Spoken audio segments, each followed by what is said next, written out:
अस्सलाम वालेकुम जी व्यूअर्स, कैसे हैं आप। उम्मीद है कि आप बिल्कुल ठीक ठाक होंगे। मैं भी अल्लाह का शुक्र है बिल्कुल ठीक ठाक हूँ। आज आप लोगों के साथ नान खटाई की तिल लगा के रेसिपी शेयर करने वाली हूँ। पहले मैंने बादाम के साथ आपके साथ रेसिपी शेयर की थी, वो भी मेरे चैनल पर मौजूद है। मैं डिस्क्रिप्शन में उसका लिंक दे दूँगी। ये दोनों ही बड़ी परफेक्ट बनती है, सेम नान खटाई है। डिफरेंस सिर्फ ये है कि उसमें बादाम का इस्तेमाल होगा और इसके ऊपर हम तिल लगाएंगे। तो बिस्मिल्लाहिर्रहमानिर्रहीम। सबसे पहले हमने बादाम की कटिंग, इसके अंदर बादाम जो है वो लाजमी इस्तेमाल करेंगे। तो इस तरीके से आपने छोटे छोटे से पीसीस में बादाम को कट कर लेना है।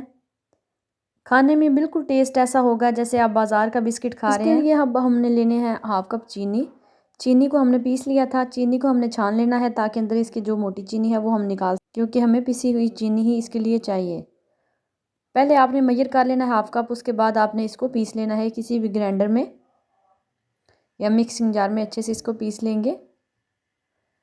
तो अब हम इसमें ऐड करेंगे 1 कप पूरा भर के मैदे का।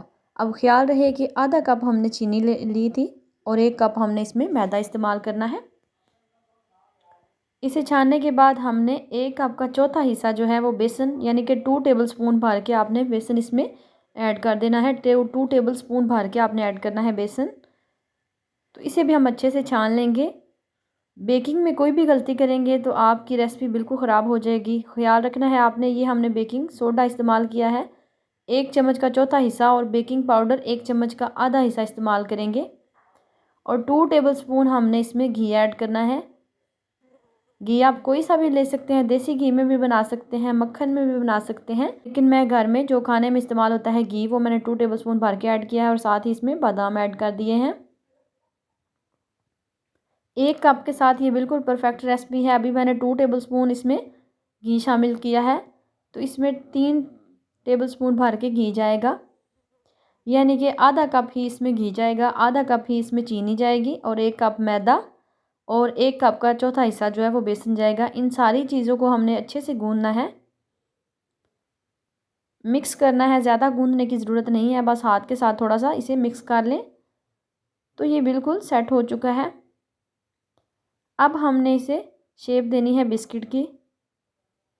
तो आपने इस तरीके से थोड़ी सी डो को लेना है। तो हाथ के साथ हमने शेप बना के एक प्लेट के अंदर हमने, जो आम रेगुलर प्लेट हम इस्तेमाल करते हैं, तो उसके अंदर हमने थोड़ा सा ऑयल लगा लेना है, उसे ग्रीस कर लेना है। तो उसके बाद ये सारे बिस्किट बना के हमने सेट कर लेने हैं। और उनके ऊपर ये अंडे की जर्दी जो होती है उसमें मैंने फूड कलर ऐड किया है। वीडियो को मैंने शॉर्ट किया है थोड़ा, क्योंकि मैं पहले डिटेल से ये रेसिपी दे चुकी हूँ चैनल पे। तो ये भी बिल्कुल डिटेल रेसिपी है, आपने इन चीज़ों में से कोई चीज़ स्किप नहीं करनी।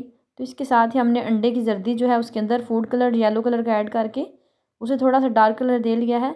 अगर आपके पास ब्रश हो तो ब्रश की मदद से आप इसे ऊपर से ब्रश कर लें, नहीं तो आप स्पून की मदद से, आपके सामने मैंने किया है, बिल्कुल सेट हो गया है।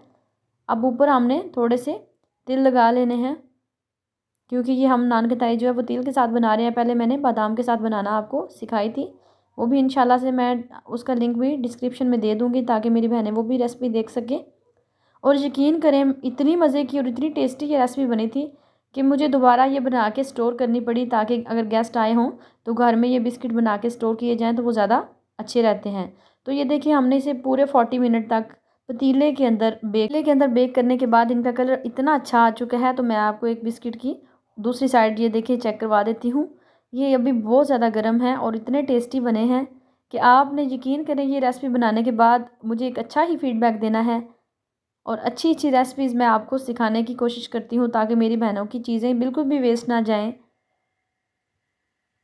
तो ये बिल्कुल जब थोड़ा सा ठंडे होंगे तो हम सारे निकाल लेंगे। तो उसके बाद मैं आपको डिश आउट करके भी दिखाऊंगी। अगर आपको मेरी रेसिपी ज़रा सी भी पसंद आई हो तो प्लीज़ मेरे चैनल को सब्सक्राइब करें, लाइक करें, और साथ ही लगे बेल के आइकन, ताकि मेरी आने वाली हर नई वीडियो सबसे पहले आप तक पहुँचे। अल्लाह पाक सबके रिज़्क़ के लाल में बरकतें डाले। तो ये देखिए, सजी हुई पूरी प्लेट भर के हमने ये बिस्किट बना लिए हैं। तो आपने इसे पतीले के अंदर बेक करना है। पतीले को प्री हीट करने के बाद उसके नीचे स्टैंड रख लेंगे, और ऊपर वो जो प्लेट हमने जिसके अंदर बिस्किट रखे थे उसके बाद हम उसे कवर करके 40 मिनट तक मीडियम आंच पे, बिल्कुल लो आंच पे बेक करेंगे। तो ये बिल्कुल बन के आपके सामने है। कलर, टेक्सचर सब कुछ आप चेक कर सकते हैं। मैं एक पीस आपको तोड़ के भी दिखा देती हूँ। अब आप इसे 1 साल तक स्टोर कर सकते हैं, वो भी इस तरीके से कि आपने पहले इनको नॉर्मल यानी कि ठंडा होने देना है। नॉर्मल टेम्परेचर पे जब ये आएंगे तो आपने किसी भी डब्बे के अंदर एयर टाइट जो भी बॉक्स होगा उसके अंदर आपने इनको स्टोर कर लेना है। आपके घर गेस्ट आए हों तो ये सर्व करें। यकीन करें बाज़ार से महंगे महंगे बिस्किट्स, बेकरी के महंगे महंगे बिस्किट्स लाने की अब आपको ज़रूरत बिल्कुल भी पेश नहीं आएगी। इंशाल्लाह से आप अपनी बहन को दुआएं देंगे। मिलते हैं नेक्स्ट और अच्छी सी रेसिपी के साथ। अल्लाह हाफिज़।